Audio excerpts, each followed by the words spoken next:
Let's take it back to the year 80 AD, right into the belly of the beast, known as Rome. This wasn't just a monument, it was a temple to madness. When those Colosseum gates swung wide, 50,000 Romans didn't just cheer, they roared like a single possessed entity united by a demonic thirst for chaos. But beneath that deafening noise, hidden in the shadows of the arena floor, a young woman is strapped tight inside a wooden contraption carved to look like a cow. This represents the ultimate mockery of nature and creation. Bronze hinges lock her into this nightmare. Cold iron clamps keep her paralyzed. Understand this, she isn't a criminal. She didn't steal, she didn't murder, and she didn't break any law. She never lifted a sword against the empire or threatened their order. Her only purpose, to be a prop in a twisted ancient myth where a queen is violated by a bull forced to act out this abomination while the masses watch every single second of her humiliation. And when the wild animal charges out onto the sand, driven mad by hunger and abuse, fathers in the stands actually lift their sons up high. They hold them above the mob just so the next generation won't miss a single drop of blood. When the screaming starts, the kind of shrieks that should haunt a soul forever, nobody turns away. The entire stadium erupts in laughter. This is the spirit of Babylon, folks, laughing at destruction. You need to take everything Hollywood and the education system taught you about gladiators and toss it in the trash. The Colosseum wasn't a sports arena. That's the lie they sell you to normalize the violence. This place was a machine. It was a demonic factory built for one specific purpose: to convert human suffering and black trauma into entertainment and spectacle on an industrial scale. These Roman engineers were so obsessed with death that they once flooded the entire arena floor to recreate naval wars. Real soldiers likely captured Israelites and ancestors drowning in heavy armor, sinking to the bottom and never coming back up. And it got darker. After the sun went down, they would take condemned prisoners, smear them in tar, chain them to stakes, and set them on fire. They used living, breathing human beings as garden torches just so the elite could keep eating, drinking, and chatting under the glow of burning flesh. Don't let them tell you this was just one crazy emperor losing his mind. That's the bad apple narrative they always use to protect the system. This was government policy. It was a calculated demonic system designed to desensitize the masses, making extreme cruelty feel as normal and mundane as the weather forecast. What we are uncovering today is the truth that the polished marble statues and your high school textbooks conveniently leave out. They hide the blood because they don't want you to see the pattern. We are going straight through the trapdoors deep into the blood-soaked mechanics of Rome's arena, exposing the spiritual wickedness in high places. Ancient writers like Martial and Suetonius actually left behind the receipts. They wrote eyewitness accounts of the 13 most horrifying spectacles the empire ever produced, things that would make a modern horror movie look like a cartoon. We're talking about funeral rituals that demanded fresh, warm human blood to honor the dead. We're seeing midday executions rebranded as casual lunchtime entertainment for the working class.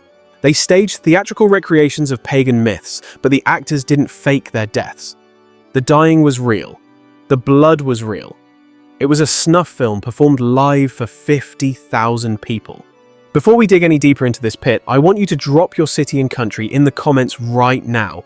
Let us know where the remnant is waking up from. And if you're new to this truth, make sure you lock in and subscribe. We are heading into 2026, and we have to keep producing these deep dives with absolutely zero filter, exposing the beast system for what it is. This platform is dedicated to unflinching dark history and the prophetic truth behind it. Before the Colosseum became a tourist trap for Instagram selfies, it had a specific job to do.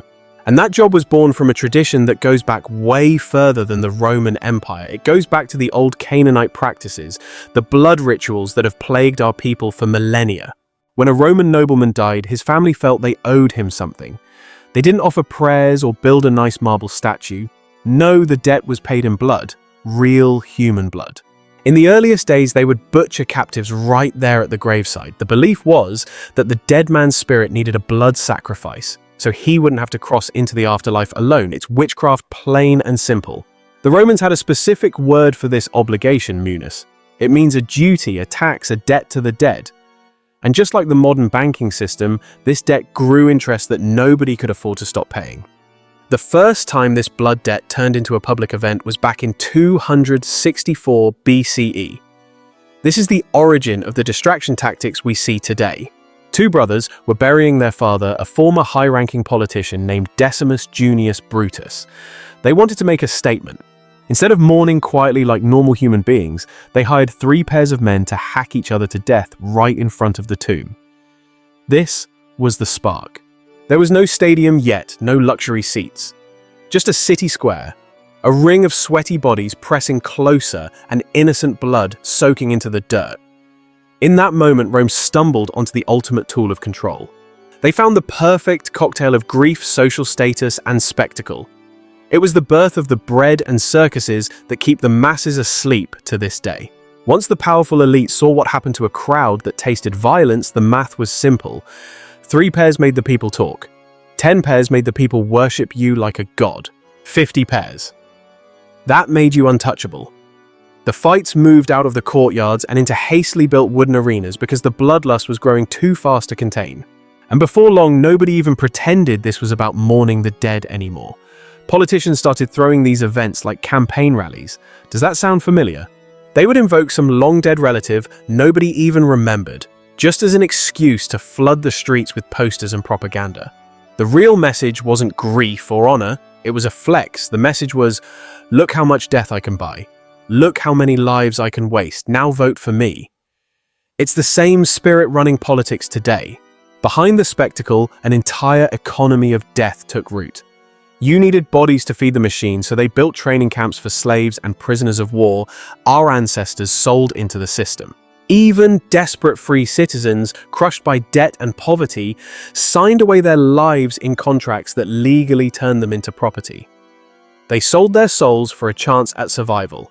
They were branded like cattle with hot irons drilled by specialists and sorted into combat styles the way a fast food restaurant sorts a menu. It was the commodification of the human body. One school produced heavyweights with massive tower shields and full helmets. Another churned out fast, lightly armored killers. They were designing products for consumption. Armorers mass-produced the gear. Sand dealers supplied the exact grain of sand that absorbed blood the best so the floor wouldn't get too slippery. Think about the level of premeditation there. Sign painters slapped advertisements on city walls announcing how many pairs would fight on what date and for whose honor. It was the ancient version of a billboard for the Super Bowl.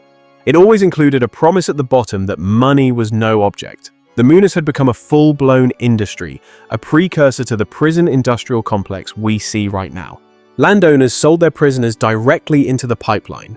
Brokers traveled to the edges of the empire, scouting for muscle-trafficking human beings to feed the capital's addiction. Physicians were testing diets designed to keep fighters heavy enough to absorb punishment but limber enough to perform. They were biohacking these men for maximum violence. What started as a whispered debt to the dead had become a screaming contract with the living mob. The equation was brutal, satanic, and it never changed. More blood equals more love from the people. And the moment the emperor seized control of the games, even the fake pretense of honoring ancestors evaporated.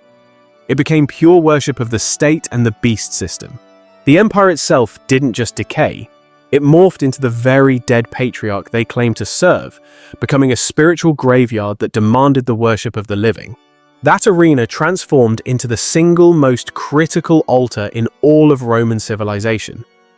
But let me tell you, mere human bodies weren't enough to satisfy the demonic appetite of a city housing 1 million hungry souls. At a certain point, the spirit of pride took over, and somebody dared to ask a question that would fundamentally reshape the natural world and challenge the order of the Most High. They asked, what if the crowd could watch Rome conquer not just nations, but every living creature on God's green earth? That wicked curiosity is what gave birth to the Venationes. We are talking about the great animal hunts.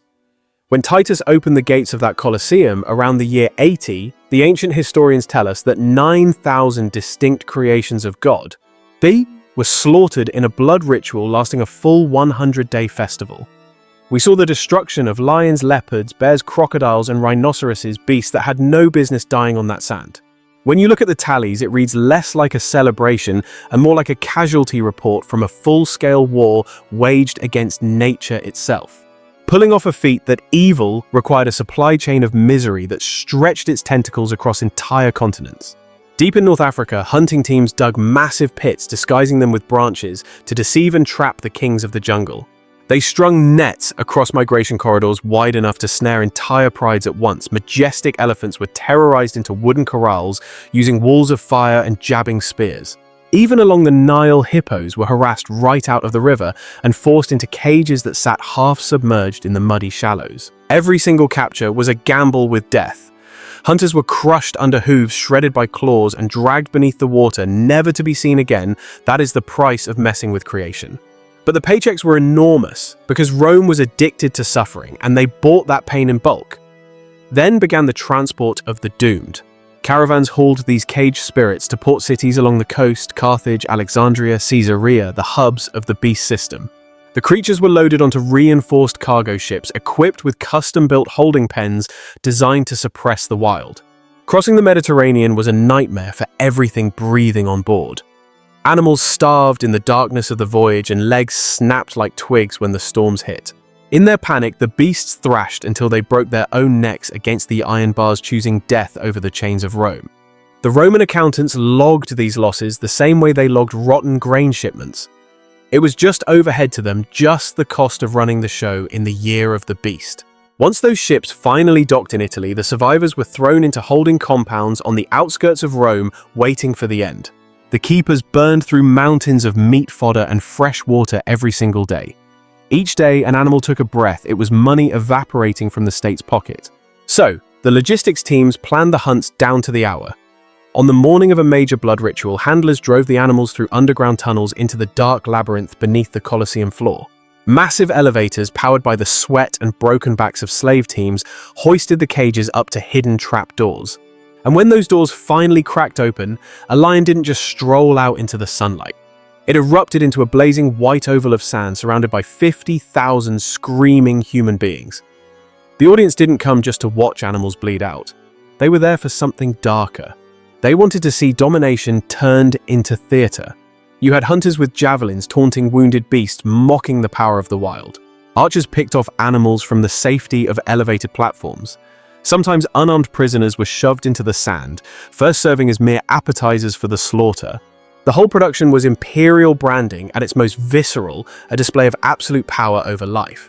Wherever Rome's armies marched, every creature that walked, crawled, or swam ended up in chains, dying on Roman sand just to get applause from the mob. Nobody in those stands calculated what they were actually destroying. When you butcher thousands of apex predators and rare species generation after generation, they vanish from the map forever. Lions that once prowled the hills outside Carthage became nothing more than ghosts and memories. Elephants that had once filled the forests of North Africa disappeared entirely from regions they had roamed for millennia, wiped out by the greed of the empire. No Roman ever stopped to measure the biodiversity loss. They only measured the volume of the cheering. They measured political loyalty. They measured how long the emperor could keep smiling from his private box while the world burned around him. And loyalty is where the real economics of the arena snap into focus. The emperors had a problem that never went away, much like the rulers of 2026. 1 million Romans needed to stay fed and distracted, or the streets would burn with revolution. Grain handouts helped, and public baths helped pacify the masses. But nothing delivered results like the games. A lavish festival could dissolve a riot overnight and put the people back to sleep. A boring emperor could purchase the adoration of the crowd simply by announcing a week of hunts, capped with a final day of gladiatorial combat. The imperial treasury bankrolled the hunters, trainers, shipbuilders, carpenters, animal handlers, architects, and grave diggers. The arena wasn't wasteful spending, it was a jobs program fueled by death. The emperor stopped being just a ruler and became a god of the stage. He became the ultimate showrunner. He reviewed the lineup. He approved how many days, how many fights, and how many exotic kills would take place. He sat in his gilded box directly facing the masses. And when he rose and lifted his hand, 50,000 heads snapped toward him in unison, like programmed machines. That single moment of total control was worth more to him than any military victory on the battlefield. It reminded every soul in the building who held the switch between life and death on that sand. Stay quiet, and someone might wonder why you aren't cheering. But if you cheer loud enough, you disappear safely into the ocean of obedient faces hidden within the beast system. A typical festival day followed a rhythm the crowd knew by heart. The mornings always opened with animal hunts and exotic displays of destruction. We are talking about exotic, impossible beasts, snatched from the very ends of the known world, put on display like trophies and then slaughtered for entertainment. But sandwiched right there in the midday hours, while the spectators were getting comfortable with their lunch and sharing the daily gossip, something emerged that was far more demonic than any animal hunt. We are talking about the executions. You have to understand that the Roman Empire, that iron beast of biblical prophecy, did not believe in a quick or merciful death. A fast ending would have been considered boring to a culture addicted to blood. The solution the Romans came up with was known as the fatal charade. Instead of a clean, simple killing, the condemned prisoners were forced to play characters in twisted myths that the audience already knew by heart. The script for this satanic ritual was written well in advance. The ending was always guaranteed to be death. But we are not talking about just any ordinary passing. The prisoner was required to die in the exact specific way that the mythological figure died in the original pagan story. The crowd wasn't watching with bated breath to see if the victim would survive because hope was not on the menu. They were watching to judge how faithfully the legend was performed using a real living human body as the prop. Ancient poets and historians have recorded the details of one of these living nightmares that speaks volumes about the spirit of that age. Picture a man dressed up in the costume of Orpheus, the legendary musician who supposedly could tame wild beasts just by the sound of his voice, placed dead center in the arena holding a lyre. At first, they let docile, harmless animals wander around him. The audience nodded along in agreement. They recognized the narrative. There is Orpheus, the gentle poet, bringing peace to nature. But then a hidden gate would swing open, and a pack of starving bears would charge across the sand. They would rip that man apart limb from limb while his prop instrument lay splintered in the dirt beside him. The crowd didn't gasp in horror. They roared with laughter at the punchline. The man who was scripted to charm the beasts was devoured by them instead, a sick mockery of hope. Another one of these charades referenced by Roman writers involved the ancient myth of the boy who flew too close to the sun on wings made of wax. The engineers of the time, using technology that was advanced for their day, rigged a massive launching mechanism high above the floor of the arena. A condemned man, likely a slave or a captive, was fitted with crude artificial wings and paraded before the mob as the legendary flyer. Then the device hurled him downwards, smashing him onto the sand or onto concealed blades waiting below. The myth said the boy fell from the sky due to pride. But in the Colosseum, that fall wasn't a metaphor or a spiritual lesson. It was a physical reality. His shattered body on the ground served as the final act of the play. You have to realize that these productions demanded a high level of real craftsmanship and labor. Tailors were employed to stitch the costumes and masks. Woodworkers and carpenters built the stage props and the mechanical rigs. Stagehands rehearsed the exact sequence of opening the gates, releasing the animals, and dragging away the corpses before the next scene began.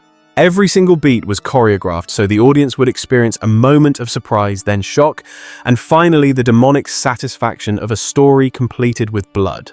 It was a savage, calculated narrative arc designed to desensitize the masses. It had a beginning, a middle, and a death. And you need to know that the people strapped into these roles weren't all murderers and traitors as the history books might claim. Many of these victims were petty thieves, runaway slaves seeking their freedom, political dissidents, and people condemned simply for worshipping the wrong god, often the true believers of the early faith. The moment a Roman judge stamped them as condemned, their human identities ceased to exist in the eyes of the state. They became nothing more than raw material for these scripts. And the more inventive and twisted the killing was, the more likely the wealthy man who paid for the games would be remembered for an entire generation. In a world without cameras, smartphones, or digital recordings, you carved your legacy into the public memory by staging deaths so horrifying that nobody could ever wipe them from their mind. That insatiable hunger for a spectacle that nobody had seen before produced what might be the most disturbing performance ever whispered about in the Roman world. I am talking about the reenactment of the Bull and the Queen. The myth told the story of a queen on a distant island who was cursed by the gods with an unnatural, abominable obsession for a bull. In the legend, a craftsman built her a hollow wooden cow so she could climb inside and trick the animal. The result of that unholy union was the birth of a monster known as the Minotaur. Every single Roman knew this story. It was painted across their pottery, retold in their poetry, and held up as the ultimate example of divine punishment for forbidden, lawless desire. But at some point, a games producer, driven by a spirit of absolute darkness, decided that simply telling this story wasn't enough for the crowd. He wanted to stage it for real, using a real woman and a real living bull. According to later historical accounts, a hollow wooden cow was constructed with working hinges and an interior cavity. A condemned woman was dragged out and chained inside that dark space. The structure was wheeled out onto the arena floor. The instant the crowd laid eyes on it, they erupted in anticipation. They screamed the mythical queen's name. This was no longer just theatre or entertainment. This was a countdown to an abomination. The historical sources split on exactly what happened next. Some accounts say a bull was goaded toward the structure and provoked into mounting and crushing it while the woman shrieked in terror inside. Others suggest that sharp blades were built into the frame so that any impact from the animal would drive cold iron straight into her body. However it played out in the physical, the spiritual purpose was identical. It was about transforming a myth concerning divine wrath into a real-time sentence of torture and death performed for the applause of the masses. Consider for a moment how many hands it took to build that single moment of cruelty. Carpenters spent days shaping and assembling the wood for that device. Metalworkers forged the hinges, the latches, and the concealed blades. Painters decorated the exterior so the crowd would instantly recognize the prop from their stories. Guards dragged the condemned woman from a damp cell beneath the arena, restrained her, and locked her into position to await her doom. Animal handlers had starved and beaten the bull for days prior to guarantee it would show aggression on command. Dozens of working professionals touched that machine before the gates swung open, and not one of them refused to participate in the evil. All of it fed into the vast machinery humming beneath the arena floor. Under the Colosseum, a maze of corridors stretched in every direction, mirroring the labyrinth of the system itself. Rusty iron cages lined the damp stone walls, creating a corridor of despair deep within the belly of the beast.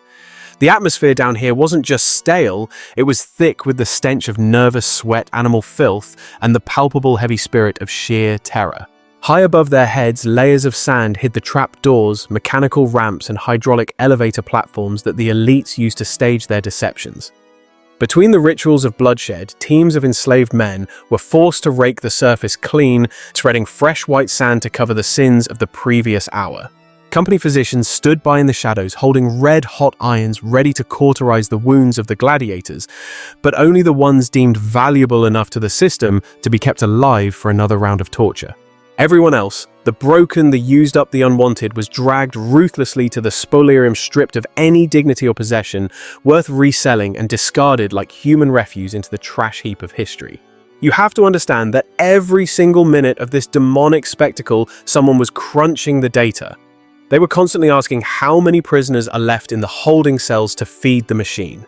They needed to know how many beasts survived the morning sacrifice. Could any of them be recycled and used again to traumatize the masses during the afternoon programming? They calculated exactly how many slave crews were needed to strike the set and rebuild the stage before the next televised execution took place. And hovering above all of it, the emperor's financial controllers, the ancient equivalent of the deep state accountants, calculated whether this festival of blood was generating enough public loyalty to justify the massive expense. Bread and circuses wasn't just a catchy slogan for the history books.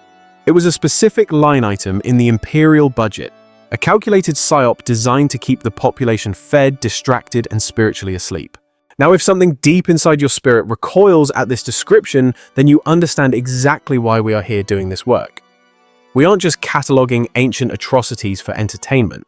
We are dissecting a system of control that has existed for thousands of years. And if you are still locked in here with us, it means this history is triggering something deeper in your soul than just casual curiosity, it's waking you up. So allow me to step out of the historical narrative for a brief moment and speak directly to your spirit right here and right now. We are building something different here. A foundation of truth meant to withstand the lies of the age. If you see your own struggle in this work, If you are the kind of person who is hungry for the raw, unvarnished truth about the fallen nature of humanity and the systems that bind us, told with the spiritual weight and gravity it actually deserves, then it is time to join our inner circle, the lineage. This isn't just a subscription, it is a covenant. Our members help decide which chapters of hidden history we crack open and expose next. These supporters keep this project entirely independent, untouched by corporate sponsors who would prefer we feed you a softer, politically correct version of the past that doesn't challenge the narrative. In return for your support, you get early access to these revelations and exclusive material that is too controversial to ever reach the public feed or the algorithm. If you are the type of truth seeker who would have crept into the tunnels beneath the Colosseum just to understand how the gears of the enemy turned, then the lineage is exactly where you belong. Stand with us so we can keep prying open the doors that the world and the powers that be would rather leave sealed shut. Because let me tell you, from this point forward, the darkness only deepens. The funeral games and the mass animal slaughters were just the foundation, the laying of the cornerstone for a temple of doom. Even the mythological executions were just the warm-up act for the grand deception that was about to unfold. The Empire of Rome wasn't satisfied with spilling blood on dry ground. They wanted to mock the days of Noah recreating entire wars on open water, with real warships and real soldiers inside an arena built over a drained lake bed. In the prophetic picture of what comes next, the Colosseum floor will completely vanish beneath rising waters, symbolizing the chaos of the nations. 3,000 men will be handed weapons and hollow promises by the state, and the empire will prove that even the ocean itself can be weaponized into mass entertainment for the mob. Some of those men will still be fighting and breathing when the audience believes the show is already over, unaware of the spiritual reality playing out. When Rome wanted to prove it had dominion over the seas, it didn't launch a navy from the coast. It simply turned a faucet, demonstrating absolute control over the environment. Beneath the Colosseum, the engineers of the day had threaded hidden channels directly into the city's water supply, a massive infrastructure project hidden from the public eye. For occasions deemed spectacular enough to distract the populous crews, evacuated the underground chambers, plugged every single drain, and unleashed the floodgates. The killing floor, where gladiators and beasts bled out just days before, was instantly transformed into an artificial lake, a counterfeit sea for a counterfeit war. Ancient writers describe full-scale naval battles fought on this indoor ocean, with thousands of men crammed onto warships acting out a script of death. They were commanded to slaughter each other, while the elite audience sat high above them, completely dry, completely safe, and thoroughly entertained by the suffering below. One historical account puts the number at 3,000 fighters in a single staged battle. But you have to realize these weren't trained Marines fighting for glory. Most of these men were prisoners of war, condemned souls and slaves with absolutely nothing left to trade in this world but their own lives.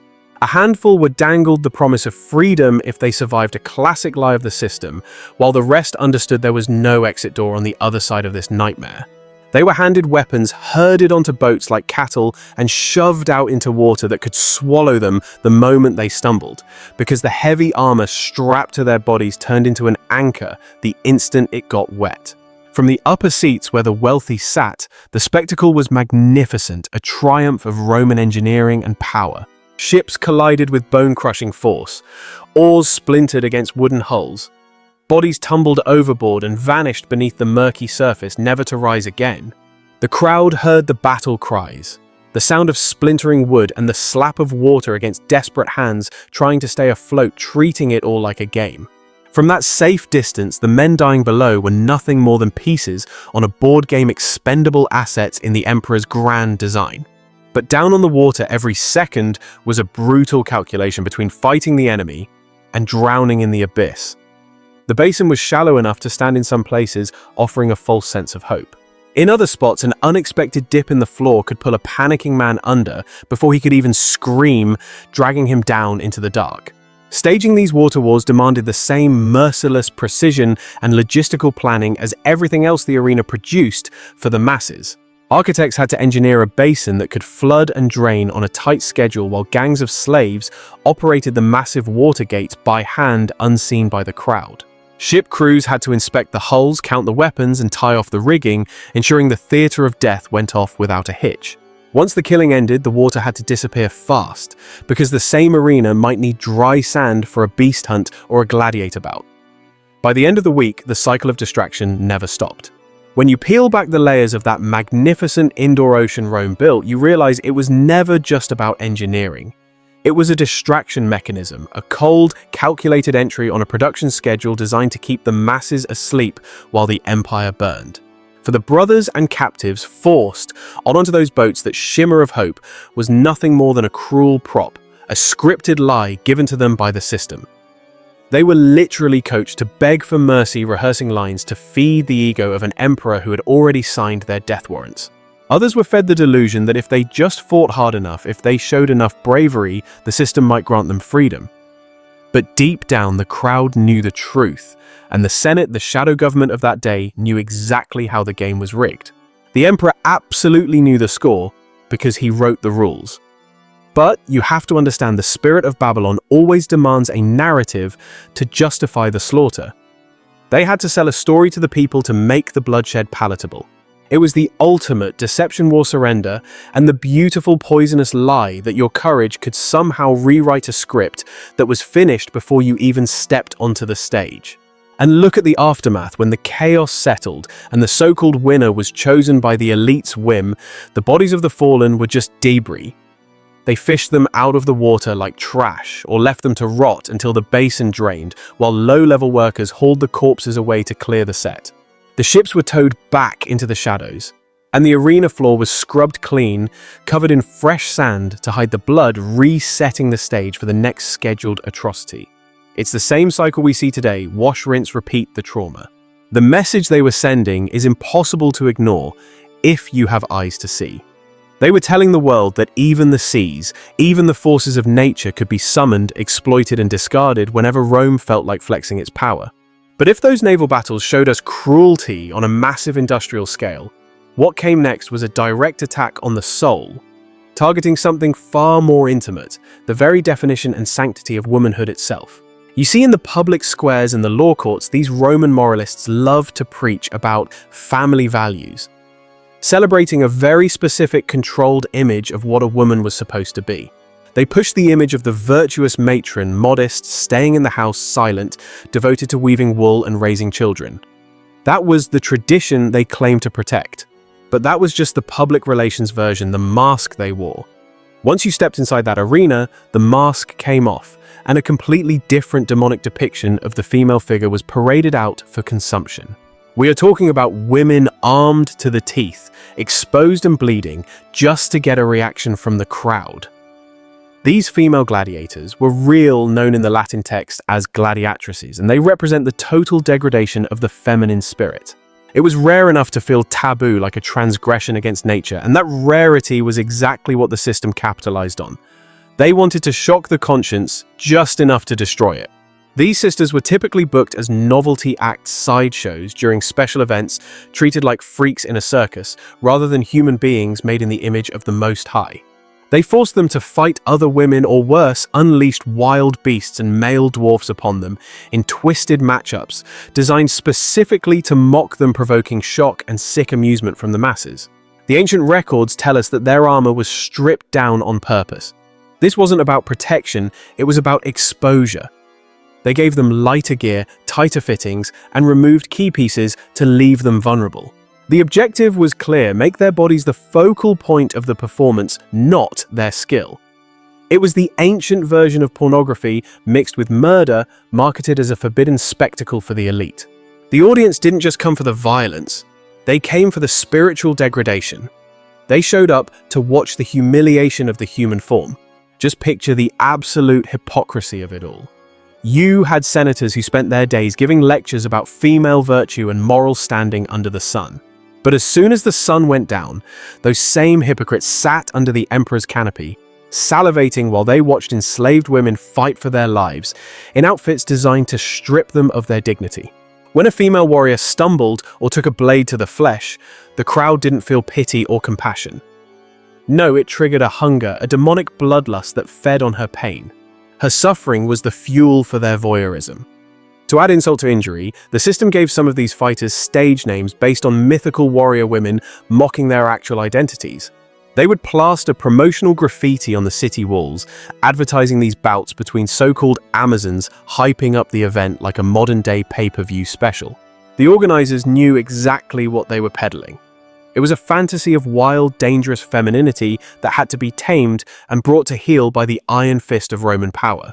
If a woman fought well, she became a curiosity, a freak to be stared at. But if she died, her body was tossed onto the same disposal pile as every other expendable cog in the Roman machine. The arena was always pushing the envelope, trying to cross every boundary it could find, manipulating water, twisting gender roles, blurring the lines of species and class. But the most disturbing line they ever crossed, the one that truly reveals the satanic nature of that empire, was the line between darkness and living human flesh. There is a Latin phrase, tunica molesta, which translates to the troublesome tunic. But that mild name hides a horrific reality. This wasn't clothing. It was a weapon, a garment designed not to cover the body, but to utterly destroy it in the most agonizing way possible. During these specific executions, they would take condemned prisoners and dress them in clothes soaked in pitch oil or resin. When the signal dropped, that tunic turned a living, breathing person into a human candle. The historian Tacitus breaks down exactly what the Emperor Nero did after the Great Fire of Rome in 64 AD, and it sounds eerily like what we see happening in the spirit realm today. Nero needed a scapegoat, so he blamed the Christians, the awakened ones of that time, and he invented punishments that matched the darkness of his own soul. Some were sewn into animal skins and thrown to the dogs to be torn apart. Others were crucified. But the worst fate was reserved for those turned into human lanterns. Tacitus tells us they were set ablaze in Nero's private gardens, used literally as streetlights, so the elite could stroll around and party after sunset, illuminated by the burning bodies of the saints. Seers. This wasn't about justice or the law. This method was chosen specifically to prolong the agony, to drag out the suffering, so the spectators could enjoy the show for as long as the flames lasted. And this principle of cruelty didn't stay private. It migrated into the public festivals. When night fell and the games were still going on, they needed light. So they would lash rows of condemned prisoners to stakes along the perimeter of the arena, coat them in accelerant and ignite them like torches. The crowd could see the sand clearly by that light. They could look into each other's faces and smile, bathed in that horrific glow. They could look up and see the emperor sitting in his box, all of it illuminated by the flickering light of screaming human beings wrapped in fire. But think about the preparation behind these living torches. That is the quiet horror we don't talk enough about. Someone had to sit there and sew those garments. Someone had to physically restrain the prisoners. Someone had to brush the pitch onto the cloth and skin, testing the chemistry to make sure the flames would catch just right. And someone had to stand close enough to light that first match, close enough to smell the fear without catching fire themselves. Someone had to listen to those opening seconds of screaming before that sound dissolved into the background noise of cheering crowds, flute music, and announcers hyping the next act. By this point, the true architecture of a festival day comes into focus, and we realize we aren't just looking at history, we are looking at a warning for 2026. The morning hours in the arena were a masterclass in deception designed to lure the masses into a false sense of wonder. The system would trot out exotic beasts dragged from the ends of the earth and stage elaborate naval battles, dazzling the eyes of the public. It was the ultimate distraction, bread and circuses meant to keep the population asleep while the real agenda unfolded. By the time the sun began to set, the atmosphere would shift into something truly demonic, illuminated only by the grim, flickering light of human torches burning in the darkness to satisfy the bloodlust of the mob. But if you want to understand the true nature of the beast system, you have to look at what happened at high noon. While the sun was blazing directly overhead, exposing everything in its harsh light, the most calculated and cold-blooded rituals took place right when the crowd was hungry for lunch. The Romans, in their arrogance, had a specific title for this abomination, the Meridiani.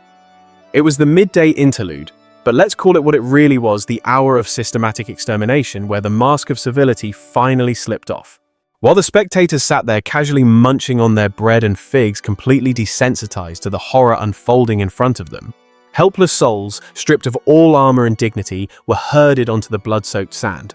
There was no art to this. It was pure industrialized death designed for maximum efficiency, much like the processing centers we see in modern dystopias. They stripped away the mythological costumes and the theatrical facade. This was raw butchery men thrown to voracious starved beasts without a single weapon to defend themselves, ending their lives without a shred of ceremony or hope. Others were forced into a gladiator pit of despair, compelled to slaughter one another with bare hands or dull blades until only one man was left standing, only for that so-called survivor to be immediately executed. You had men tied to posts used as literal human pincushions for archers merely running their daily drills. This wasn't about spectacle or glory. It was human waste management, a sanitation process for the empire's unwanted souls. The Roman state was drowning in a backlog of condemned bodies, and the Colosseum served as the ultimate processing facility to clear the roster before the main event began. The spiritual atmosphere at noon was suffocatingly heavy, distinct from the adrenaline of the morning or the demonic frenzy of the evening fights. Many in the stands didn't even bother to look up from their meals, their consciences completely seared. Those who did watch did so with a terrifyingly flat, detached gaze, viewing the slaughter with the same casual indifference you might show a street performer while walking to your car. Entire generations of children were raised in this culture of death, indoctrinated to believe that watching human sacrifice was as normal as breathing air, a conditioning that echoes what we see in media today. The arena workers used this time to take a break, gossiping about trivialities and scanning the crowd for friends treating the screams of the dying as nothing more than ambient background noise. If a victim dared to scream or plead for mercy, the mob would turn on them, booing and demanding they die with dignity, as if the system offered any. A display of bravery might earn a nod of approval, but salvation was never an option. Fear was met with mockery and jeers.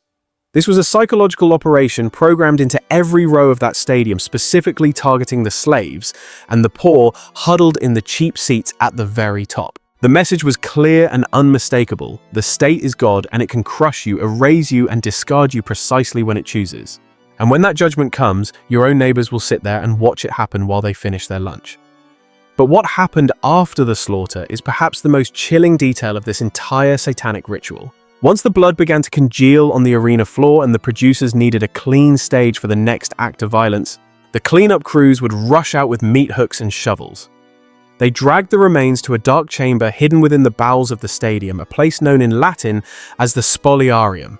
This spoliarium was the slaughterhouse floor where the dead were hauled in, stripped of their humanity and inventoried like cattle in a ledger. Any remaining armor was unbuckled and tossed aside to be used by the next victim, while weapons were collected to be sharpened for more bloodshed. Every scrap of jewelry, clothing, or item of value was seized by the state or stolen by the greedy hands of the crew, profiting off the dead in a way that feels eerily familiar to the corrupt systems of 2026. If the body belonged to a fallen gladiator, his gear would be wiped clean of his blood and strapped onto his replacement before the sun even set. If he was just a condemned criminal, even his filthy rags became a commodity for profit. The body itself was treated as nothing more than refuse garbage to be disposed of quickly so it wouldn't delay the devil's schedule. But there is one detail from the history books that should chill you to the bone and make you question the nature of the authorities we trust. Ancient historians confirm that arena attendants would take red-hot branding irons and press them against the flesh of the fallen just to verify that the life had truly left the body. Picture yourself lying there on the grit body, broken with the crowd, already looking away to the next distraction. You can feel your consciousness fading into the darkness. You might think the torture is finally over, but then rough hands grab your limbs and you are dragged across the abrasive sand, leaving a trail of your own lifeblood behind you. In that hidden chamber of horrors, an attendant jams a glowing white hot metal rod directly onto your skin. If you don't react, they mark you as processed and done.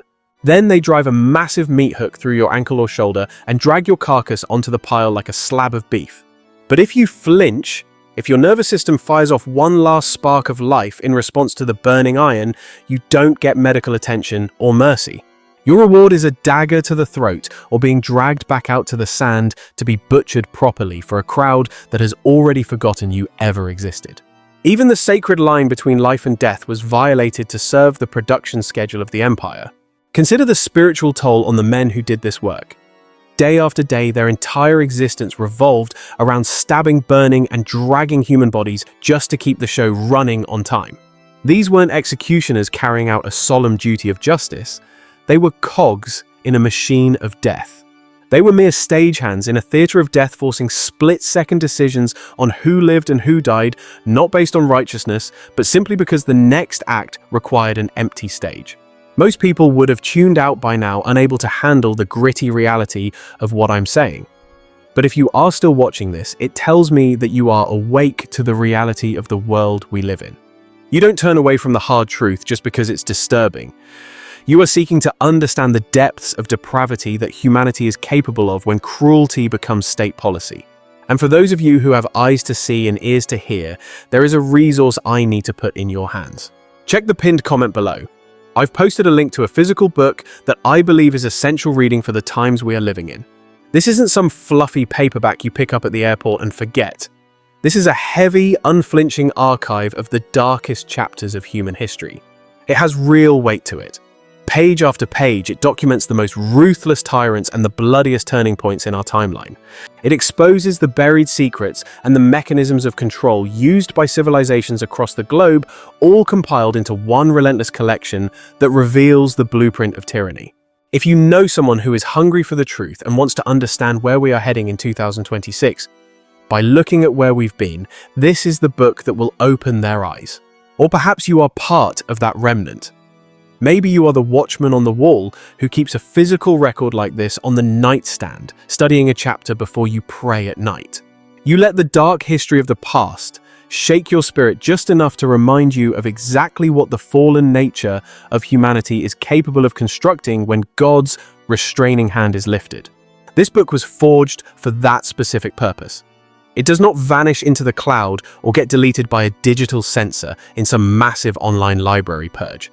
It sits right there on your shelf, tangible, heavy, and undeniable.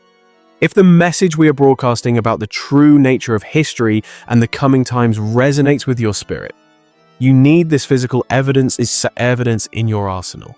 The link is pinned down below. When you are ready to wake up and face the truth, go secure your copy. Because as far as we have descended into the abyss tonight, wading through drowning seas and burning flesh, and the massacres that took place while the elites ate their lunch dragging hooks through the bodies of men who might still be gasping for air, there is still one final layer of demonic corruption we have not yet exposed to the light. We have spoken about the systems of control. We have analyzed the mind of the mob, but what happens when the man sitting in the marble box decides that merely producing the carnage is not enough to satisfy his appetite? What happens when the emperor, the one who holds the power of life and death over that blood-soaked sand, steps down from his high throne? What happens when he walks onto the arena floor himself? Because he desires to be the star of the show. In this final chapter of the age, we are going to witness an emperor slaughtering animals from behind safety barriers while billing the public treasury for his own twisted performance. We will see beasts that were specifically trained by handlers to torture their victims, not just to kill them, maximizing the suffering for the crowd's pleasure. We are going to look at how public executions were repackaged as themed holiday events specifically designed for Christian martyrs. Every single death was matched to a date on the imperial calendar, a ritual sacrifice in plain sight. And we will be forced to confront one last terrifying question that echoes right into the year 2026. If a satanic spectacle like this went live tomorrow, broadcast in high definition to every smartphone and screen on the planet, would the masses actually look away? By the time the Roman Empire hit its peak stride, the entertainment industry of that day faced an unexpected crisis, one that mirrors our own media today. It was running out of ways to shock the people. Gladiator duels had been done 1,000 times over. The wholesale massacre of animals had become routine, boring, and mundane to a desensitized population. Naval battles staged on land, mythological executions, human torches lighting up the gardens. Lunchtime slaughter sessions, the body-checking room beneath the stands where the demons dwelled. All of it had already been staged, applauded, and then forgotten by the mob. The crowd still filled the seats, but the men designing the programs lived in constant terror of one thing: the fear of becoming predictable and losing the attention of the beast they had created. And when an audience addicted to the escalation of violence starts feeling bored, the absolute worst ideas in the room suddenly start sounding like brilliance. One of those dark ideas drifted in from beyond the borders of the empire. Greek and Roman authors told a harrowing story about the Persian king Artaxerxes and a condemned man named Mithridates, who was punished in a way that reads like a fever dream from the pit of hell. They called this method the boats. History remembers it as scaphism. According to the writings of Plutarch, the prisoner was wedged between two hollowed-out boats, or inside a carved log with only his head and his extremities exposed to the elements. He was force-fed a mixture of milk and honey against his will until his stomach swelled to the breaking point and his body violently rejected it. Then his exposed skin was coated in even more honey and he was left baking in the direct sunlight beside a pool of stagnant, filthy water. The insects arrived on schedule just as the torture masters intended. Flies, wasps, beetles, the devourers. Entire swarms drawn by the artificial sweetness crawled across every inch of his exposed flesh. He was bound so tight he could not shift enough to brush a single fly away. His own bodily waste accumulated beneath him inside the wood, attracting still more vermin to the feast. The accounts claim the man lingered like this for days, consumed alive by countless tiny jaws, while his heart kept beating in his chest. Whether every detail survived intact or grew. In the retelling, the demonic intention is unmistakable. This was not just execution. This was spiritual warfare manifested in the flesh. It was the transformation of a single human death into a process so slow and agonizing it became its own theatrical event. Now here is the critical distinction you need to understand. As far as the surviving records tell us, Rome did not formally stage scaphism as a main attraction in the Colosseum. There is no documented case of the full boat punishment being performed on the arena floor. But the Romans absolutely devoured these stories. They circulated them in the streets. They cited them as the ultimate expression of calculated cruelty and human dominance. They were captivated by the idea that someone somewhere had figured out how to stretch one single death across an entire week of suffering. And that concept, the slow, insect-ravaged, publicly witnessed disintegration of a living person, slotted perfectly into Rome's insatiable appetite for darkness. Even if Plutarch's version of scaphism remained a Persian legend, the empire had its own extensive catalogue of prolonged exposure punishments ready to go. Criminals spiked to wooden posts and abandoned for days under the sun. Bodies smeared with sweet substances designed to attract the predators of the wild. Condemned prisoners left in the public squares as walking warnings until their physical bodies gave out completely. The specifics shifted from province to province, but the underlying satanic principle never changed once. Killing alone had stopped being enough to satisfy the bloodlust. The process of dying had to become the product they sold to the people. When a civilization starts importing foreign torture methods as creative inspiration, it reveals something deep about its spiritual condition. The local inventory of suffering is maxed out. They are shopping through the nightmares of other cultures looking for fresh merchandise to sell to the mob. But the most visible symptom of the empire's ultimate decay wasn't a borrowed technique from the East. It was a homegrown emperor who thought he was a god. Emperor Commodus held the throne of Rome from the year 180 to 192, a period that mirrors the spiritual decay we see in the kingdoms of this world today. Historical records expose him not just as a ruler, but as a man possessed by a narcissistic spirit, demanding to be worshipped as a living god, while simultaneously craving the bloody celebrity of a gladiator. You have to understand that before this time, the emperors who came before him only engaged with the arena in a symbolic, detached capacity to maintain political appearances. They would sit high above the fray, give the signal for the games to begin, pardon a fighter here and there to look merciful, or toss gold coins into the stands to buy the loyalty of the masses. But Commodus, he completely obliterated that boundary of separation, stepping down from the throne to wallow in the filth.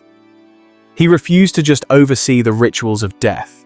He strapped on armor, gripped the weapons of war, and walked directly onto the sand to perform as part of the spectacle himself. Driven by a spirit of delusion, he styled himself as the reincarnation of Hercules, the demigod of strength. He draped his body in the skins of lions and carried a massive club mocking the natural order and elevating himself above the common man.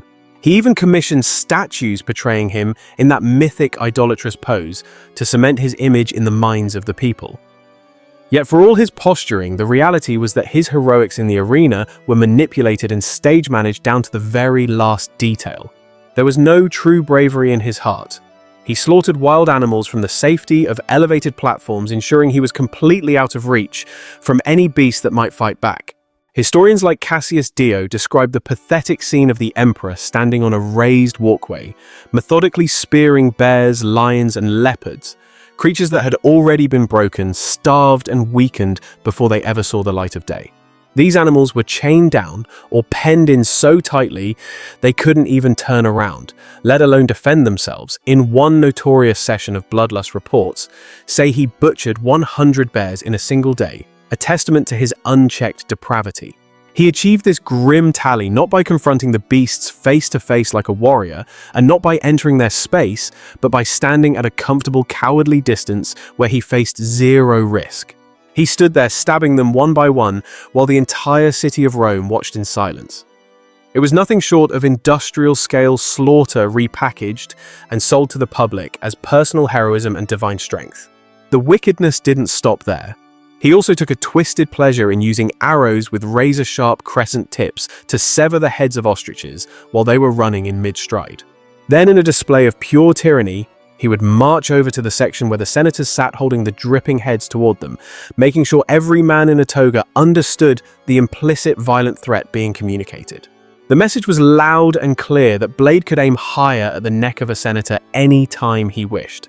This wasn't merely an ego trip, it was a ruinously expensive campaign of intimidation funded by the people. Commodus had the audacity to bill the state astronomical fees for every single appearance, draining the public coffers to feed his delusions of grandeur.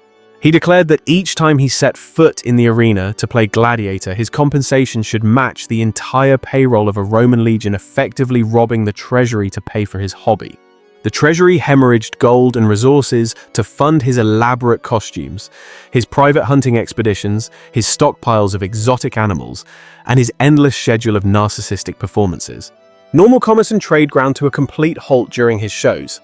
The entire city was forced to bend around one man's obsession with performing his own greatness, a pattern we still see in the cults of personality in 2026. The spiritual frequency radiating from all of this was absolutely toxic to the nation.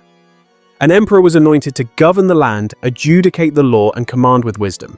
Instead, Commodus chose to cosplay as a butcher, degrading his office to demand applause for shedding blood. It was a mockery of leadership. When the most powerful man in the known world turns himself into a theatrical killer slaughtering defenseless animals for the cheers of the crowd, it signals a deep spiritual rot. What does that reveal about the entire structure beneath him? It reveals that every moral justification the system ever offered has totally collapsed, and the beast system is fully exposed. The old excuses of honoring the dead training soldiers for war or appeasing the gods were all stripped away to reveal the ugly truth. What remains is raw, undisguised appetite and lust for power. Under rulers like Commodus, another dark evolution in the arena accelerated rapidly. Animals stopped being viewed as simple challenges or weapons and became trained instruments of prolonged, agonizing death designed to terrorize the populace. The legal phrase damnatio ad bestias, or condemnation to the beasts, began to appear throughout Roman legal codes and literary accounts as a standard tool of oppression. It wasn't just a show, it was an official sentence handed down by the courts. A judge could condemn you to the sword, to the cross, to the fire, or to the teeth of the beasts. On paper, that sounds like a straightforward execution method, but in practice, it became one of the most flexible and horrific tools in the entire entertainment arsenal of the enemy. The beast handlers known as bestiarii did not just release predators into the arena and hope that natural instinct would do the work for them. No, they engineered the outcome with precision. They starved these animals for days on end to manufacture a state of desperate violent hunger. They beat them relentlessly to amplify their aggression. They conditioned them to navigate dark tunnels and gates, training them to burst into the blinding daylight before a wall of screaming noise.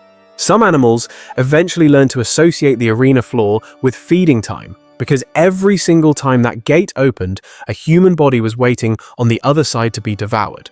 When the organizers wanted a fast, visceral kill to satisfy the bloodlust of the mob, they flooded the sand with multiple large predators at once. They would target a single, unarmed victim with nowhere to run, ensuring that death came in a matter of seconds, a public sacrifice to their idols. But when they wanted drama to entertain the masses, they released one animal at a time, sometimes using smaller predators to prolong the suffering. Or they gave the condemned soul just enough of a chance to scramble, climb, or duck behind a prop, giving the crowd a false sense of hope.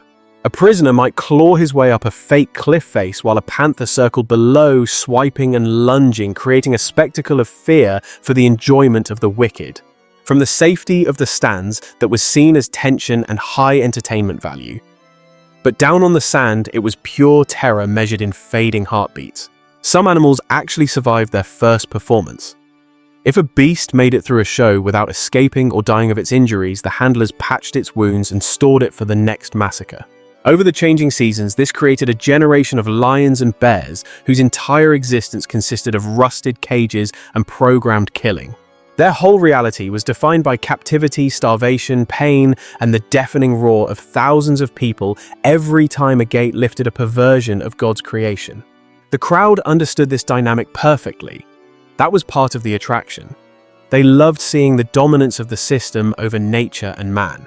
They were not just watching a wild predator in its natural state. They were watching something that human hands had deliberately corrupted into a biological machine of suffering. It was an instrument of death with a pulse and teeth. And then into this grinding apparatus of the state walked a new category of victim that would change everything. When the message of Christianity first surfaced in the Roman world, it was looked upon as simply one more cult in a marketplace that was already overflowing with false gods and ideologies. You have to understand that the early saints weren't just being difficult, they were standing on the front lines of spiritual warfare. They absolutely refused to bow their knees to the system or offer sacrifices to those demonic entities masquerading as traditional gods, and they certainly wouldn't validate the emperor's claim to divine authority. That act of spiritual rebellion turned a private conviction into a public capital offense against the state. By refusing to conform to the culture of Babylon, they painted a target on their own backs. Whenever the empire began to shake, whether it was plagues, uncontrollable fires, or crushing military defeats, the corrupt officials needed a scapegoat.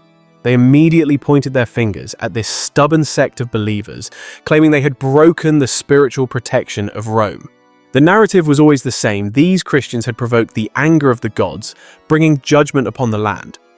This calculated blame game created a direct pipeline that funneled the righteous straight from the courtroom to the bloody floor of the arena. But here is the thing that separated these Christian victims from your average criminal or condemned prisoner. It was the power of their testimony. They understood the importance of documentation and leaving a legacy of truth.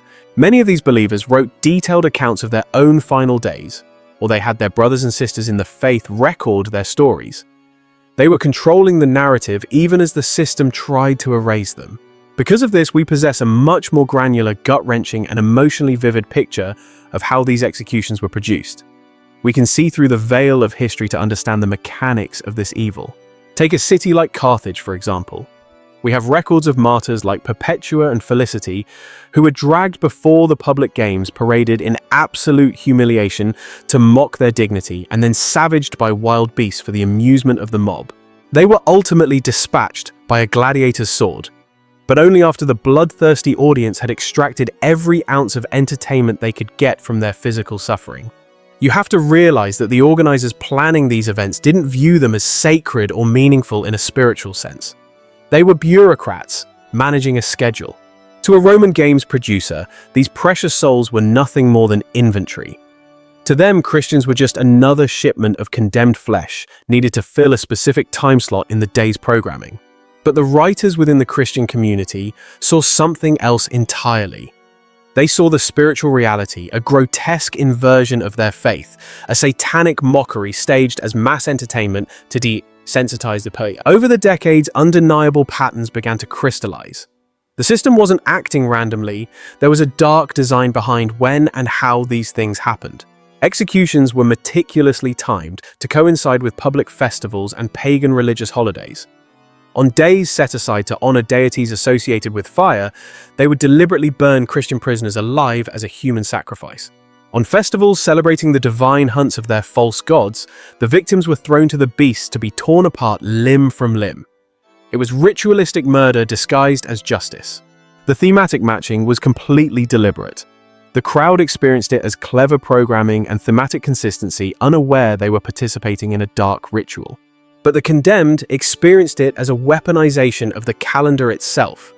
The enemy was using the very passage of time and the seasons to mock their creator. From the comfort of the upper rows, the average citizen could buy roasted nuts, bounce their children on their laps, and casually watch a column of prisoners in plain tunics being shuffled onto the sand like cattle.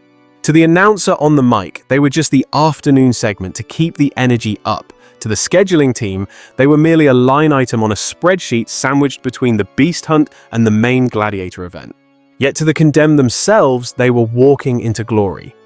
They were about to become the founding stories and the blood foundation of a world religion that would outlast the empire itself. Centuries later, their deaths would be whispered in fervent prayers and painted on the walls of secret catacombs, while the names of every festival planner, emperor, and arena manager would dissolve into absolute nothingness, forgotten by history. But honestly, the most unsettling element of all this isn't even the violence itself, as horrific as it was. It is the organization. It's the bureaucracy of evil. There were specific job titles for every single stage of the process, like the official, whose only job was to read the sentence aloud. You had the guard, who was responsible for fastening the chains, and the specialized handler, who inspected the gate mechanisms to ensure the beasts were released at the perfect second. There was the announcer, who bellowed the prisoners' alleged crimes to 50,000 spectators, manipulating the crowd's emotions and directing their rage. You even had the backup executioner standing by, ready to step in with a blade if the animal didn't finish the job cleanly enough to satisfy the crowd's bloodlust. Each person performed their specific role just so the audience could enjoy what the organizers called a smooth experience. And this right here is where the mirror swings around to face us in 2026. You and I exist in a world that claims to be civilized, a world that has officially outlawed the arena and moved past such barbarism. True, no emperor is currently feeding prisoners to lions in a stone amphitheater in the center of Washington, D.C., London, or any modern capital city. But the underlying mechanism, suffering packaged as content pain, converted into a product and an audience sitting safely in the dark, watching it unfold, is not as far behind us as we would like to believe. Today, the violence reaches us through black glass screens. Instead of blood-soaked sand, we consume fights, tragic accidents, war footage, and public humiliation on a daily basis. All of it is recorded, uploaded, shared, and replayed millions of times, generating revenue for the tech giants who run the new digital empire. The algorithms now perform the exact same function that Roman emperors once performed in the imperial box. They select, they arrange, and they deliver the most engaging, trauma-inducing content to your eyes over and over again. And let me tell you, their objective is not to make you wiser, kinder, or more spiritual. Their sole objective is to keep you watching, to harvest your attention and your energy. So, here is the question that actually matters for your soul. If the Colosseum existed right now exactly as it did 2,000 years ago, and a notification popped up on your smartphone reading Live Imperial Games, 50,000 people are watching now, what would you do? In that split second, would you tap it? Would you open the stream just to watch one clip telling yourself you just want to see how bad it really is? Would you stay watching longer than you would ever admit to your pastor or your family, telling yourself it was just morbid curiosity while your spirit slowly drank in the darkness? You have to realize the Romans didn't wake up one morning and decide to be monsters. They drifted one small compromise at a time, into a reality where it felt perfectly normal to laugh at a woman screaming inside a contraption designed for torture. They were conditioned to cheer while an emperor speared his 100th chained bear, thinking it was the height of culture and strength. They learned to eat their lunch casually, while unarmed men were torn to pieces 10 rows below them, or to read by the light of burning human bodies and complain that the flames weren't bright enough to see the page. The arena didn't just reflect Roman values. It actively shaped them. It programmed the population to accept death and cruelty as entertainment. And that is exactly why these 13 spectacles from history matter so much to us today. They are a warning. From the very first funeral games where sons spilled blood at a father's grave to finance their political careers, to the continent-spanning hunts that erased entire species from regions they had inhabited for millennia. It's all part of the same beast system. From the fatal charades that forced condemned prisoners to die inside twisted reenactments of myths to the obscene display of a cursed queen and a bull, we are looking at the blueprint of how a society loses its soul. We need to look closely at the prophetic parallels in these ancient atrocities, starting with the flooded arenas where thousands of souls were drowned in heavy armor upon an artificial sea of blood and chaos. Look at how they degraded the women, our sisters, forcing them into combat half exposed, while the hypocritical elite, the very men who wrote the laws about modesty, sat in the front row watching with lust in their eyes. We are talking about human beings, children of the Most High, having their tunics soaked in pitch and set ablaze to serve as screaming lanterns for the wicked, while midday massacres were treated as mere background noise between lunch and the main event. From the depths of the spoliarium, where workers seared the skin of the fallen just to ensure the life had left their bodies, to the imported nightmares of boats filled with insects designed to devour men alive. You had these imperial frauds, the so-called leaders of the world, killing from the safety of their high platforms and then billing the nation for a bravery they never possessed. They unleashed predators trained not simply to kill but to torture beasts conditioned to play with their food before taking the final bite, reflecting the demonic spirit of the empire itself. And you had the martyrs, the righteous ones executed on a strict schedule just to serve as decorations for a pagan holiday. Understand, family, this is not just a catalogue of random horrors from the past. This is the blueprint for Babylon. It is exactly what any civilization transforms into when it decides that organized cruelty and bloodshed are acceptable forms of entertainment for the masses.